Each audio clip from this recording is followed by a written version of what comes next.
దీన్నే మైసూర్ పప్పు అని కూడా పిలుస్తారు. కేవలం మన దేశంలోనే కాకుండా ప్రపంచవ్యాప్తంగా మైసూర్ పప్పును చాలా మంది వంటల్లో వాడుతుంటారు. దీంతో చేసే పప్పు ఎంతో రుచిగా ఉంటుంది. అలాగే ఇతర కూరల్లోనూ దీన్ని వేయిస్తుంటారు. దీంతో కూరలకు చక్కని రుచి వస్తుంది. కొందరు రైస్ వంటకాల తయారీలోనూ మైసూర్ పప్పును ఉపయోగిస్తుంటారు. అయితే ఇది ఆరోగ్యకరమైనదేనా? ఈ పప్పును తినవచ్చా? దీన్ని తింటే ఎలాంటి లాభాలు కలుగుతాయి? ఈ పప్పును అసలు ఎవరు తినకూడదు వంటి విషయాలను పోషకాహార నిపుణులు వైద్యులు తెలియజేస్తున్నారు.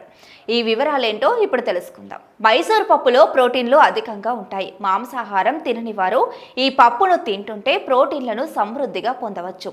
శాకాహారులకు ఈ పప్పు ప్రోటీన్లను అందిస్తుంది. ప్రోటీన్ల వల్ల కండరాల కణజాలానికి మరమ్మతులు జరుగుతాయి. కండరాలు ఆరోగ్యంగా ఉంటాయి, దృఢంగా మారతాయి, చక్కని దేహాకృతి సొంతమవుతుంది.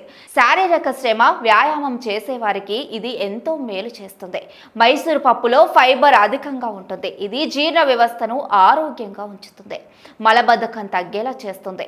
ఈ పప్పును తింటే పొట్ట నిండుగా ఉన్న భావన కలుగుతుంది. ఎక్కువసేపు ఉన్నా ఆకలి వేయదు, ఆకలి నియంత్రణలో ఉంటుంది. దీంతో ఆహారం తక్కువగా తింటారు.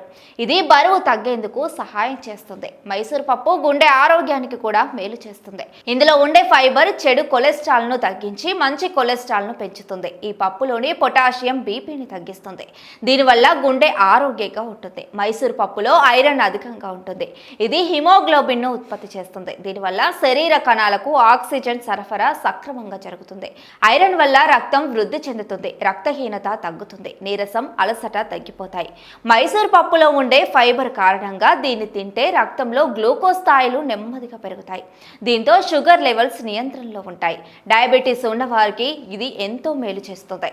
ఈ పప్పులో అనేక రకాల బి విటమిన్లు పుష్కలంగా ఉంటాయి.